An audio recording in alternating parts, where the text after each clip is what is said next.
everyone, I'm Rudrani and welcome to Speak Easy. Today my guest is very, very special. She is right now one of the most popular and loved British pop stars. She of course had her own journey. She makes amazing songs, writes them, pours her heart out, and I know you love her. I'm talking about, of course, the fantastic Anne-Marie. Hello. Hello. How are you doing? I'm good. Are you? I am fantastic. Now that I'm with you, I think it'd be great. Me too. Welcome to India. Thank you. It is exciting. Like I said, I think all the paparazzi that met at the airport and you were cutely waving at them, they were very excited, to see that you were here. So, but tell me, how is it to finally be here, to be performing at Supersonic India, connecting to all your Indian fans who've been making those reels at all your songs? It feels amazing. I honestly never thought, as a human being, I never thought that I'd be able to come to India. So being able to come and for everyone to be so supportive, I'm just so blessed because I'm having the time of my life. Can't wait to perform. Can't wait to meet everyone. Like you said, it's like connecting with people. And I feel like thank you to the internet, we've been able to stay in contact that way. But actually being here and being in person with people, that's the most special thing, you know. Tell me, what songs have you planned for Supersonic India? Some fan favorites, I'm sure, some of your favorites. Yes. But before you answer that, I also want you to tell me the story behind some of the songs, like how you created them and why you created them. So the set, I think, is about an hour long. So we have enough time to fit the old ones and the new ones in, which is perfect.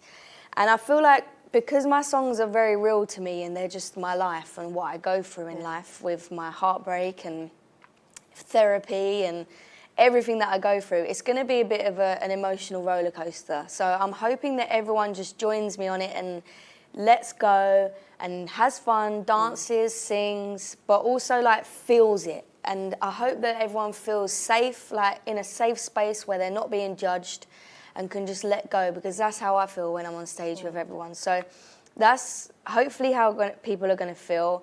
The songs that I'm going to do, I mean, I've got Friends, I've got 2002, Rockabye, and then new ones. It's actually going to be the first time I'll ever perform Sad Bitch, so I have never performed that before, so it's a bit scary doing it at a big festival. But yeah, all of my processes for my songs all start from a real life experience. So it is very real to me and emotional. So hopefully people can feel that and know that I'm speaking about real life, because I can't just make stuff up. Yeah. I feel like when I write, I can't say something that hasn't happened. So it is like my diary. Everyone's just reading my diary. But I think that's exactly why they connect to you. And, I think you put a part of your life into what you do, and they see that you're being real. Good. But, I mean, how have you managed to stay authentic, though? Talking about Speak Your Mind, the kind of thoughts that you put in there. Most of the songs, like you rightly said, are extremely intimate and personal. I think it's difficult. Yeah, I think in music, to me, there's no other way I can do it. Like, whatever I am feeling in my personal life is what I put into my songs. Because otherwise I'll just be on stage singing about something I don't care about, and then it becomes not enjoyable. So that's the only way I can do it. I think the honesty in the songs comes from people that I grew up listening to. I think because music helped me so much. Christina Aguilera, she had a song, Beautiful. She made me feel beautiful. There's other songs like Pink and everyone. They were writing songs that were making me feel better. So I feel like now it's my time to give people a song that makes them feel better. Because that's the beauty of music. But then also I think because the reason why I need to be so authentic is because when I was younger, I tried to fit in so much and I tried to be like everyone else so much that I lost myself. So I think after experiencing that, I can't ever blend in again. Do you know what I mean? I can never not be myself again, because it was a horrible thing trying to fit in with people. And now I know that I'm loud and I'm hyperactive and crazy, and that's just how I'm going to be. I think we love you the way you are. Good. And there's no better way to be. Yeah. I mean, you're you. I think at some point you must have felt bullied for you to sort of put that in your songs and to say that, you know what, stay true to who you are. Did that happen to you? Yeah. And of course, you know, your mental health journey, and you spoke about how anxiety triggers you and it affects your writing process. Yeah, Tell me yeah. about that. I think I've had anxiety from a young age, but I just never knew what it was. I just thought I was a little bit weird. I didn't understand my brain.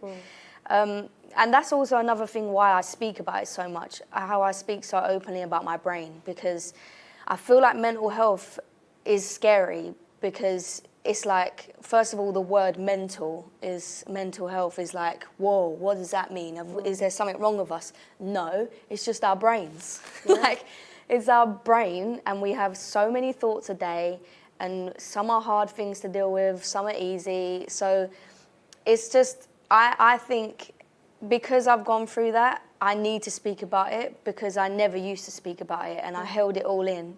And I was trapped for so long of being mute and silent about it. And then as soon as I started talking about it, my life got easier. So if I can talk about it, hopefully it will make other people feel comfortable in just understanding that we all have a brain, and we all need to speak about what's in our brain. Yeah. And then we'll all feel a bit better. Rightly put. but like I said, did you, and you were telling me about, you did feel bullied. How did that sort of change you? Because I feel all that experiences adds to the person who's sitting in front of me today. There has been many times, because I had a tough time in school, and when I looked back at school, I always used to be like, I wish I could relive school again, because I'd change it all and I'd do that differently, and I would make different friends, and I wouldn't try and fit in and all this stuff. But then after processing that, I realised that I wouldn't be who I am without going through that experience. And it was painful, and it was sad, and it was scary going to school. But I now have the ability of being able to write songs and being able to write about it and speak to people about it. And if I hadn't have gone through that, I wouldn't be who I am. So I think for me, it's understanding that when you feel pain and when you feel all of those bad stuff, you have to change it to be a stronger person, you know. Yeah, absolutely. And you know, taking that route of questioning again, and I also feel that a lot of your songs, like I was discussing earlier before the interview started, I feel like a lot of young women, a lot of us can relate to what you're writing, you know, at some point or the other, and specifically the song they read about relationships and how you were dealing with them. I feel like that also comes from a very personal space, right? Yeah. It almost feels like you've won them. You're giving them a reminder, like a cautionary tale, you know? Isn't that how it is? Yeah, I think for so long I had people being horrible to me, whether it was in relationships or whatever, and I never said anything. I just held it all in and just was like, fine, let's just move on. And I didn't, you know, go through it in the right way.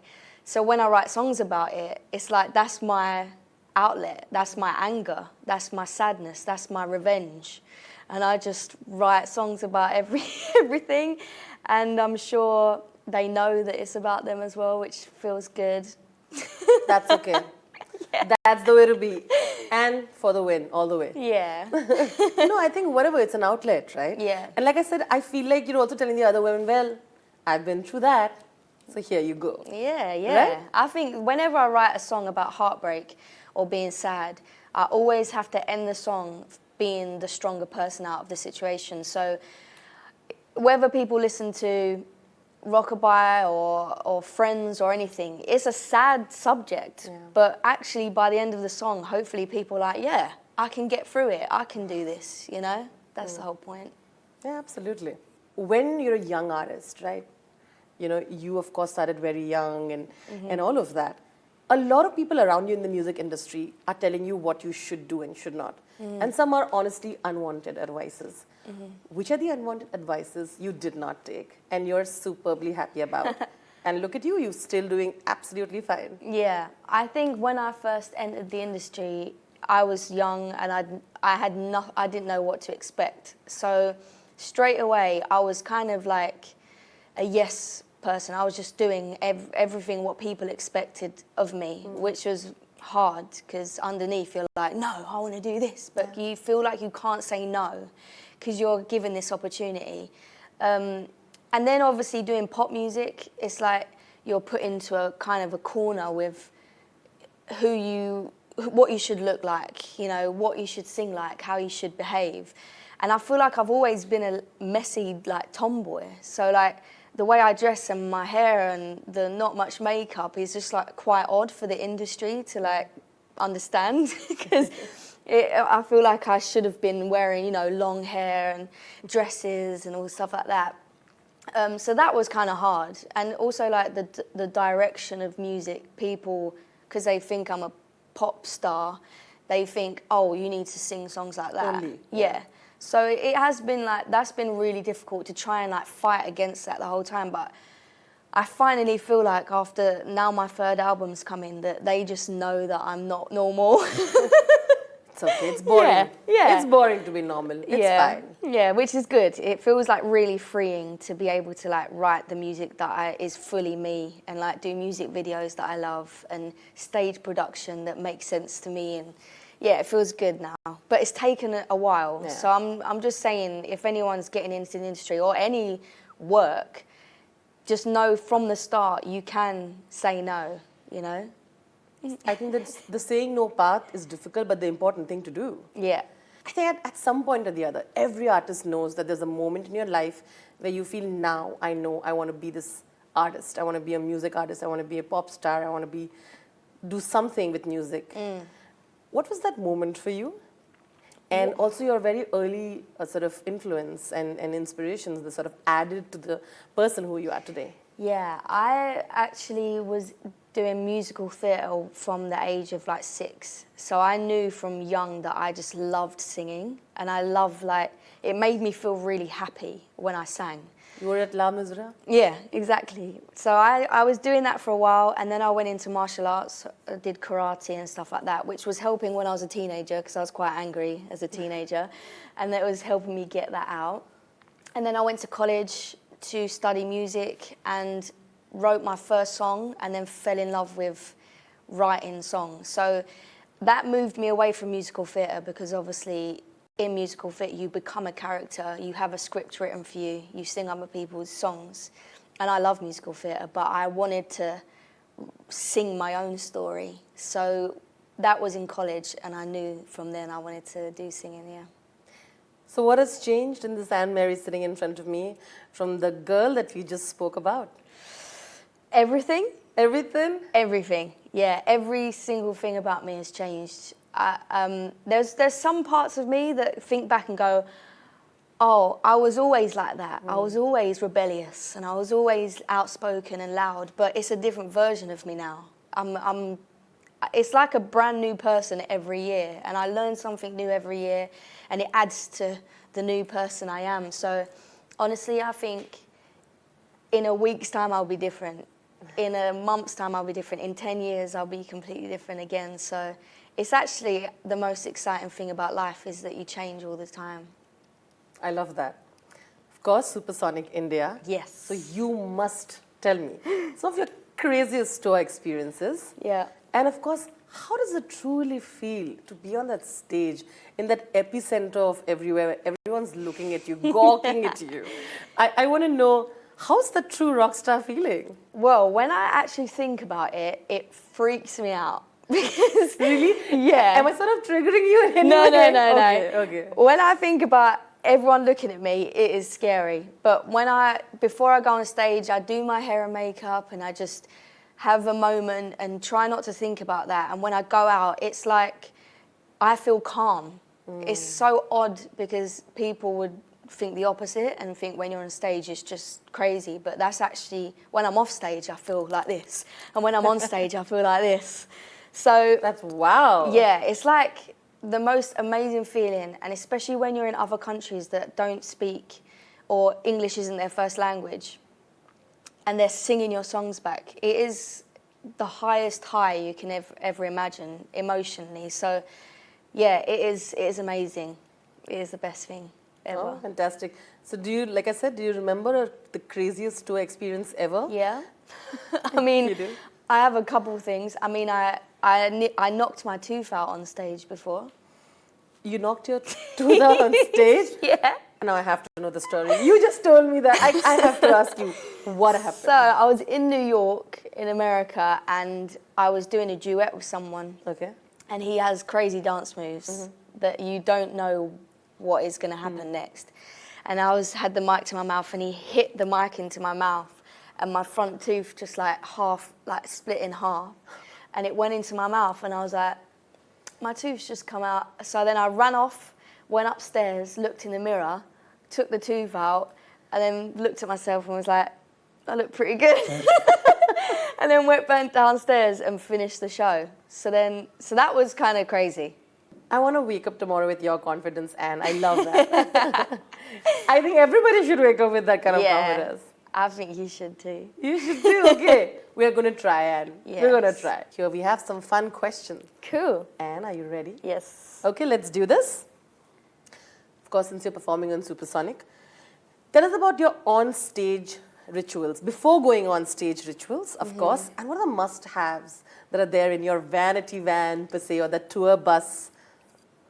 I have to have a jigsaw puzzle. I'm going to ask her why. But Or Lego, because that calms me down. okay.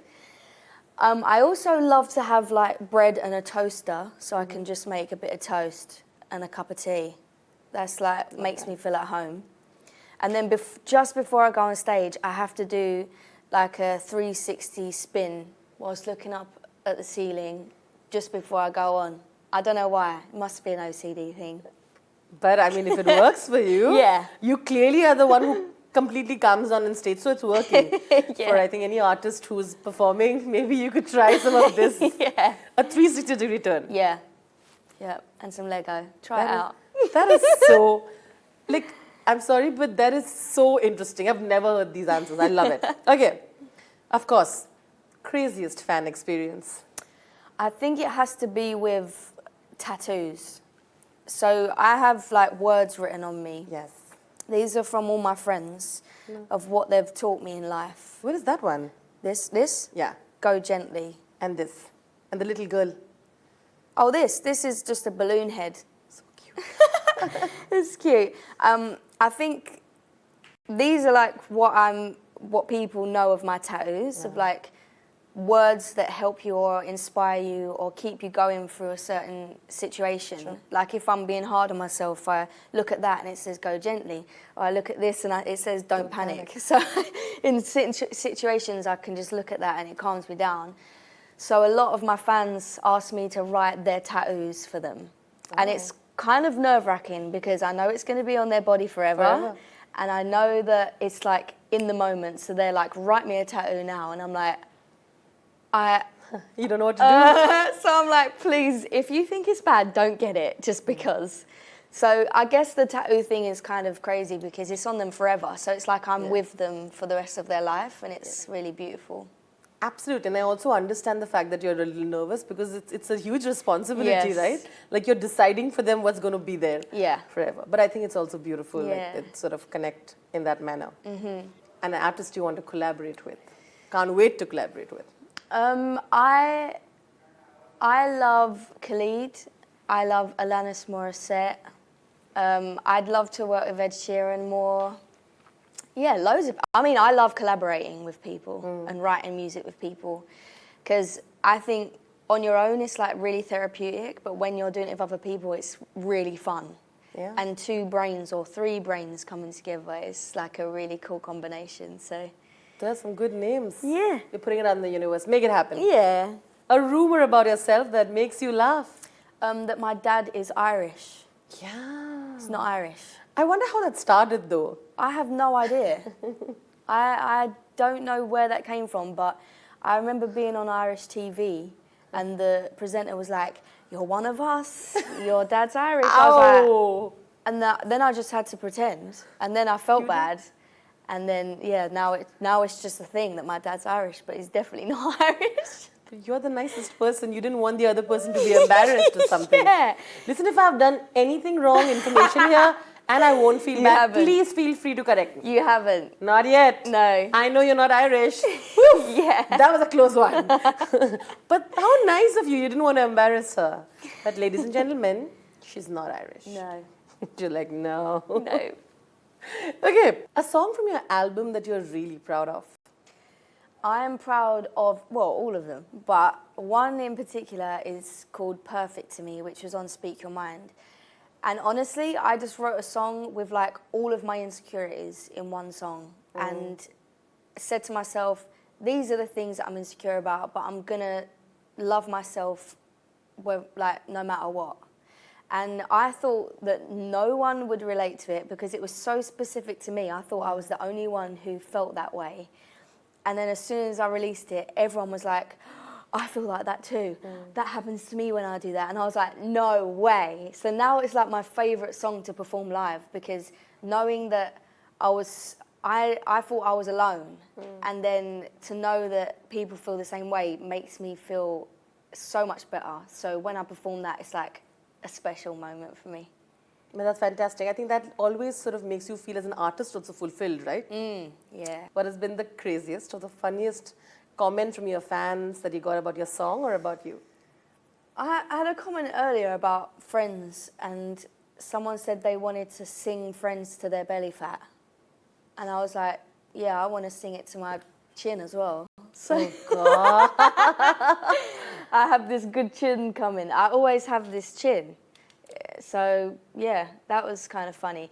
I mean, my fans are so lovely that I feel like I never get, like, negative or, like, funny, weird comments. It's just always so Funny. Lovely. So I feel like you've also owned, body positivity in such a beautiful way. Yeah. Because, like all of us, we go through body image issues. And I think your fans also appreciate that you brought that forward through your own experience, isn't it? Yeah. I think, you know what? You're given your body and you have to live with it forever. And I think that what made me change my perception of my body was that it wasn't a product. Yeah. It wasn't like something that I can mold into. I mean, you can with surgeries or whatever, but at the end of it, your skeleton is your skeleton. And I feel like your body helps you walk, it helps you run, it helps you dance. It's your home. Yeah. So I think after a while of not liking my body for so long, I now you have to accept it and you have to actually find it beautiful. The differences that you have are the beautiful thing. Yeah. When you look like everyone else is boring. So when you have a difference in yourself, you have to celebrate that. So well said. High five. Love that. Hell yeah. Absolutely. Okay. Now I must ask, if you got this opportunity, so you're putting it like hypothetical question. Yeah. If you had the opportunity to talk to the 18-year-old Anne Mary who started off at some point, what would you tell her today and why? I would tell her to keep being opinionated, keep speaking your mind, don't be scared, don't be nervous, and live your life for you. Make your own decisions. Don't make a decision based on other people or what they might think of you, because then you're living your life for other people and that's just the wrong way to live. So, yeah, I think it would be that. Fantastic. Great advice to give. I think at that time you don't realize how much you need this advice, right? And because you're talking about advice, I must ask you, who's that person from the music industry, that singer who you go to for good advice? I think it's probably mostly Ed Sheeran, yeah. But all of them really have been so lovely. That everyone I've collaborated, everyone I've met, has been like, David Guetta is really lovely, Marshmello is lovely. But I think Ed Sheeran, he is the person, if I have a question about something, I just ask him straight away. Do you remember that advice? I mean, the first bit of advice that he told me at the beginning was to always keep in contact with your parents. Because when you're flying around, my parents were like keeping up to date with me on my social media and they just didn't know where I was and they were like, oh, and then I thought, oh, they should be the first to know. So that reminded me that I need to keep in contact with them. But then, other than that, I think when I'm like really stressed or if something's like playing on my mind, he's told me just like enjoy it, enjoy every moment. Don't get too like down about stuff. You just need to keep going and enjoy it, have fun. It really does give great advice. He is great. It's good. Very, very interesting when you get that first paycheck. So what has been your first job and your first paycheck? My first job was a karate instructor. Proper job. But my first job really was in musical theatre. I got my first paycheck when I was 6 years old. Look at that. Yeah. You were so independent already. You were 6 years old. That's a lot to sort of keep up with. I didn't know it. I had no perception of it. And my mum just kept it. She put it in a bank for when I was 18 and I didn't have the money. But so that was that. And then I did karate instructor. And then the next one was touring, like music. Wow, it's always special, isn't it? Yes. All right. I'm going to wrap it up. I'm a little sad because I could have continued this for some more time. I know. But you got to go. What do we do? Yeah. But of course, I'll end it by asking you to tell a lovely message for all your Indian fans particularly, who I'm sure are very excited that you'll be performing for them at Supersonic. Yeah, I want to say to my Indian fans, thank you so much for all the support because I have never been here before and it feels like I have been here because of how much love that you give me. So I want to say thank you so much. I hope you enjoy the shows that I do. Hope you enjoy the new music. I'll be releasing a new album. So I'll be back as soon as possible. After this trip, I'll be back to perform more and see you all again. I love that. That's a promise. You said it here. I promise. I'm going to DM this to you, reminding you that you have to be back, and you said it. You're a woman of your word. Yeah. So there you go. So we'll have Anne-Marie back here. Yes. And then we'll see. We'll maybe we can get a better trip of India then. Yeah. Longer one. All right. Thank you so much for doing this. You're awesome. Thank you. Honestly, this feels like great. I feel like I have learned so much about you and I want to sort of remember this. So thank you. I hope you had fun. Yeah, you're great. Thank you. So it's lots of love to you. Lots of love. And once again, we are super excited to see you at Supersonic. Me too. And all the best. Thank you. Thank you. Yay.